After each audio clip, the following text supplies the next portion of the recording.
DJ मुक्त दहीहंडी जी आहे ती पार पडली. पुणेकरांचा मोठा प्रतिसाद यंदाच्या वर्षी पाहायला मिळतो.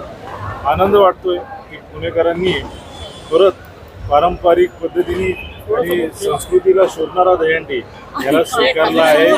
आणि नक्कीच तुम्ही पाहिला आज दुपारी 3:30 पासून आतापर्यंत पुणेकरांनी खूपच जल्लोषात या दहीहंडीचा आनंद घेतला आहे. आणि तेवढेच ताकदीने आणि जल्लोषात ढोल ताशा पथक असतील, महाकाल असेल किंवा वर्लीचा बँजो असेल किंवा प्रभात बँड असेल, तेवढेच जल्लोषात त्यांनी पण वादन केलं.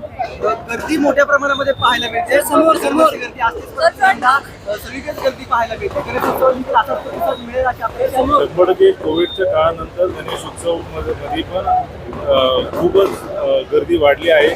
जे आपण नेहमी विचार करतो की घरातले गणपती विसर्जित झाल्यावर गर्दी वाढतं, तसं झालं नाही.